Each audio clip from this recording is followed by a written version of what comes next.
Okay, so how do I go with it? So I just came back from watching Guillermo del Toro's Pinocchio, and I do mean recently. I just finished watching it here on my TV, and well, here I am. I'm gonna talk about it. So, where do I go start? I'll say because honestly, this is one of those movies that everybody was talking about it before it was even released. Because ever since it came out, it was announced that Guillermo del Toro was gonna do a Pinocchio movie. For some reason, this year kind of became the Pinocchio year because it was because one way or another there was one Pinocchio during a season of the year. Most notably, this is the third Pinocchio movie that came out to the limelight this year.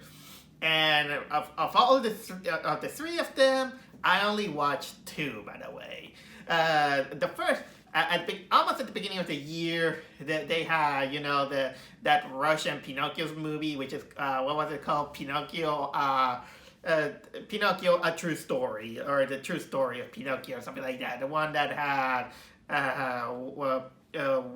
Oh my God, what was the name of the?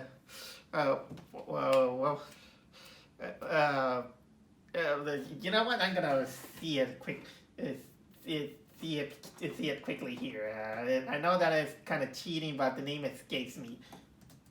Name true story. What was that? Pauly Shore. Yeah, Pauly Shore. This guy. I'm back to the IMDb here and there. Sorry about that. So unprofessional. Yeah, the Pauly Shore one, and I did make a recording of myself watching the movie, but unfortunately the video came out really bad that it just got that was a video project that just snuffed out. Then Disney wanted to create the remake of Pinocchio. I have it on Blu-ray, the original one. So because since I like the original Disney Pinocchio, I refuse to watch the Disney Plus remake. And many people they've been warning me, and they say that yes, it's really bad. So I don't touch it. I don't want to watch it because I know that all these Disney remakes are pure garbage. Pure garbage because they add things that they should not. Although I wouldn't mind a remake, but please have kind of like another spin to it. And in the case of Disney, just makes if you want to make a Pinocchio movie, just make something that is wildly different from the original one. I mean, you could go a little bit like the Roberto Benigni one, and I don't mean, don't get me wrong, Roberto Benigni movie version of Pinocchio sucks, but at least I will give it credit that this one at least tried to be how can I say very faithful to the original tale. So ironically, the Roberto Benigni one is the most faithful of them all. Kind of also makes me remember that Roberto Benigni played Geppetto in another Pinocchio movie a few years ago. Man, so pretty much we will call it this the year of Pinocchio, which leads me to this to the one that Netflix released, which is the Guillermo del Toro movie. This is one of those in which I think it is. For how can I explain this? I'm a little bit kind of like cautious with Guillermo del Toro because a lot of people they just say that he's kind of like he's the best director in the world, he's the best and all these things. Yes, he's a very talented director, but I don't usually try to overhype him because there are some things that I'm not exactly very keen on his directing skills. Yet, of course, when he's ambitious and passionate, he does great stuff visually. Although sometimes it's not exactly good. For example, I remember this movie that I think he directed or produced it. I don't remember exactly much. It's called Crimson Peak, and that one was a boring. It was very boring. So. And I'm not exactly kind of like a big fan of Pacific Rim. I like the giant robots. It was good action, but unfortunately, I am not exactly kind of like keen with the whole thing about that you need two people to that have to work at the same time. It's a cool concept, but I felt that it felt kind of forced. The message of teamwork. But that's just me. So I'm mostly kind of like overly cautious when it's about Guillermo del Toro, at least to a fault. But I still respect him from what it is. And so I was actually also very cautious with that Pinocchio movie, but still I was keeping my eye out to see when it comes out and when is the good time to watch it. And I watch it. I'm talking about it, and I'm happy to say that movie was actually really, really good. For I think this is Guillermo del Toro basically making a full-fledged animated movie, and he had some help with the puppetry of Jim Henson. The Jim Henson productions, they are mostly about puppets, but this is, I think, they go to stop motion animation. Man, that they nail it, not only visually but also written. If of all the three Pinocchio movies that came out this year, this is definitely the best one that they could have come up with, and I came out with a lot of emotions. I was happy. I was sad. It's a really, really emotional roller coaster when you get into the movie. And man, that it is a crime that they release it on Netflix.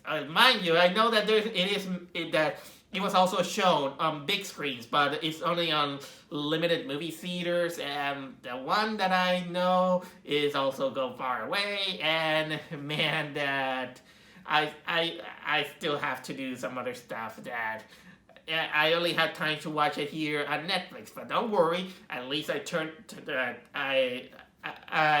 off the lights, and I had a blast watching this movie. And mind you, man, oof.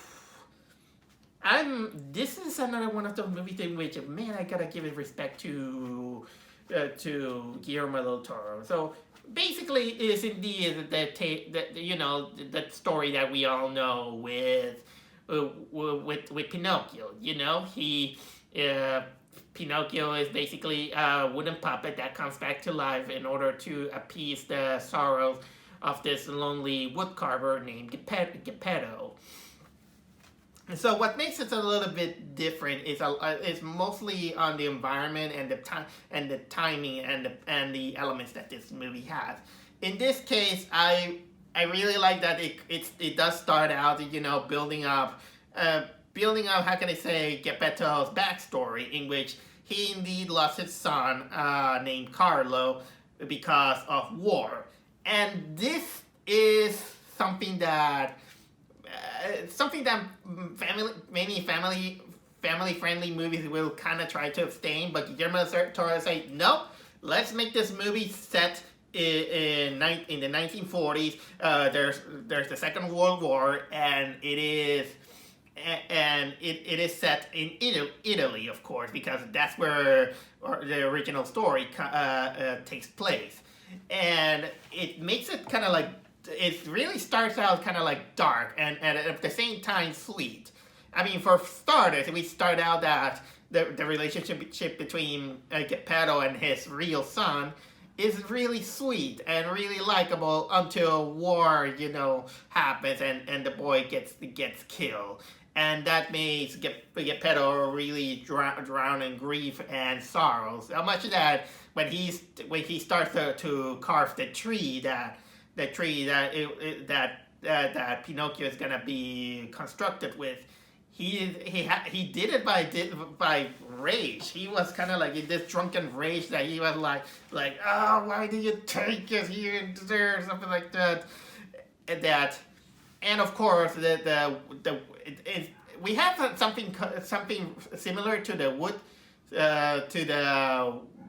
the blue fairy from the Pinocchio stories, but they make it a little bit more mythical by making it kind of like a guardian of wood sprites that they feel pity. Well, okay, maybe it's pity.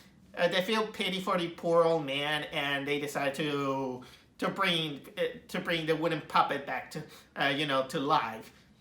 Another thing that also has this movie is that, well, for lack of better reference, I'll say that the cricket, or in this case, is called Sebastian Cricket instead of Jiminy Cricket, like Disney kind of crammed out into our minds since childhood and all these things.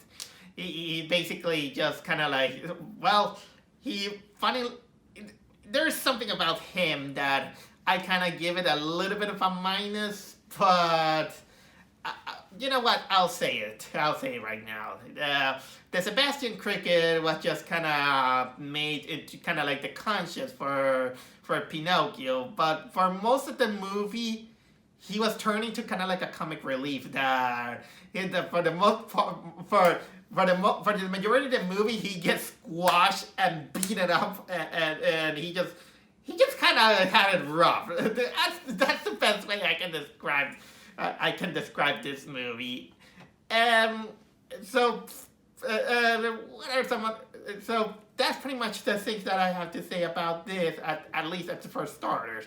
And I haven't even talked about the Pinocchio character, which I'm glad that they kind of make it a kind of like they pick up some of the good elements that you have from the Disney Pinocchio and the original Pinocchio story, in which is mischievous. Yeah, the character is mischievous and although they took notes on some of the good things about the Disney Pinocchio, in which they didn't make the character have any malice, because in the original story, one of the biggest things that you could see from that Pinocchio is that he even killed off the cricket. But in this one, it's kind of like a more mischievous, but in the sense that he's naive, really naive to the world, and so much that he even causes trouble to Geppetto unintentionally, because he doesn't know any better, and although he learns the fact of life here and there, which for something that for a Pinocchio story, they go really deep into the themes that it has for a Pinocchio story. And I did mention that it takes place in the 1940s, so during the Second World War in Italy, and it shows. If I go a little bit further, talking about the setting, you will see propaganda in the walls here and there. They have the Nazi salutes because Italy was part of the Nazi alliance, and yes, we do have a Benito Mussolini in this one. And not only that, the movie also, instead of giving you Pleasure Island like many Pinocchio stories, this one, Pinocchio actually goes to Hitler Youth camp, where he learns how to kill people, and that kind of brings out a little bit that some of the characters that Pinocchio encounters. Like for example, we have the mean-spirited circus guy who he sees Pinocchio, that he's a puppet without strings, and he just sees him as prophet, and he just take advantage of Pinocchio, and he's really kind of like abusive to abusive. That's the best way I can describe it. Abusive. And at the other side, there's also kind of like this sub story in which we have this guy who is the father of this child named Candlewick, and basically this father is kind of like this proud patriot that he sees Pinocchio that he could be a good soldier because that kind of entered one of the elements that this movie gave out, to give out a little bit extra on the dark thematics, that is. And that is that Pinocchio basically can't die. Yes, because when Pinocchio basically he gets quote unquote killed for the first time by being run over by a wagon, he finds out that he dies. He can't die, but basically his soul goes to kind of like this purgatory where dark rabbits live, and there's kind of like this manticore creature, which is kind of like a goddess of the dead, and tells him that he has a limited time in the underworld, and when this time limit happens, he comes back to life. And this is kind of used to explore the mortality of Pinocchio, and this is where he just begins to learn, that he's immortal. But if it is worth to keep on to be immortal here and there, and that's kind of genius in a way. I know that doesn't sound like a theme that you want to show to your younger audiences, but honestly, I've read enough Osamu Tezuka stories that I begin to appreciate when you have themes of mortality and life and death in stories like that, especially when you're tackling a story and it's set throughout times of war. The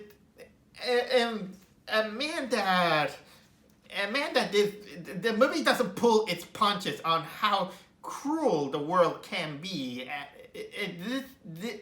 Although it doesn't go extra, cruel, but it does shows off some of that cruelty. And so, I appreciate what Guillermo del Toro did with that. I just kind of a little bit saying that you have to be a little bit cautious you gotta be a little bit cautious if you want to show this to younger audiences. And I think that you can do it, but you gotta be ready to open a can of worms and be given kind of like the big talk, the big talk, because it's part of nature, about the natures of the humanity, its cruelties, especially during war times, and mortality in this case. It kind of tackles this thing. Okay, so other subjects that I do want to talk about is that, I do have to appreciate that it's stop motion animation, and man, that it feels like one of those. If you have seen some of those like a stop motion movies, that, for example, Paranorman, or what else, Kubo and the Two Strings, and that they have kind of like these great stop motion animation, but they have a little bit of their own style, but you can tell that they work really, really hard, because the stop motion, it's still a little bit jaggy, but it brings out kind of like the charm that it had. You can tell that they work in every single detail in it, and that stop motion is not exactly the easiest of all animation processes. That this is that when you make stop motion, you have to move the pieces little by little by little by little. And if you screw up, you have to do the process all over again, and it's going to be hours of time wasted. Sorry about that. But man, that they went through with it. Okay, I think I even just blurted out some of the elements that I did really like. Okay, I do have to also kind of come out saying that, well, you're not gonna expect Pinocchio wearing a silly suit or something like that. During the whole time, Pinocchio actually looks well naked and full. You can tell that it's made of wood, and I like that they're still kind of like they're still kind of like the theme that you should not lie or else Pinocchio is gonna have his nose grow or something like that. They keep that, although it did kind of comes into a moment in which he has to lie to save everyone's life, which kind of brings out kind of like the question when it is okay to lie. But okay, that's kind of like a little bit of a nitpick here and there. I also want to advise you that it does brought me some tears, especially the ending in which it becomes really really bittersweet. I'll say that's all I have to say. I think that oh yeah, there is a sea monster just in case. I'll leave it at that. Be prepared that again it is a Pinocchio that takes advantage of wartime, and you're gonna see a lot of war imagery here and there. Oh, and some religious connotations too. There is a little bit. They put a little bit of religion into it, but it doesn't hammer it into your head. It actually, how can I say, enriches the world that it takes place. So honestly, it has a lot of elements to like, and a lot of competence in it. It wasn't exactly made, just to, make a Pinocchio story, or something that, like, it's very different than really bad comedic dubs like the Pinocchio True Story, or a soulless cash grab like they did in the Disney story. This one, it took more passion and more clever writing into it, making it probably one of the best Pinocchio movies I have seen in at least in a while. So it is indeed a high recommendation to me. If you have the chance to watch it on a big screen, please do so. And as you can tell, my nose didn't grow, so I am not lying.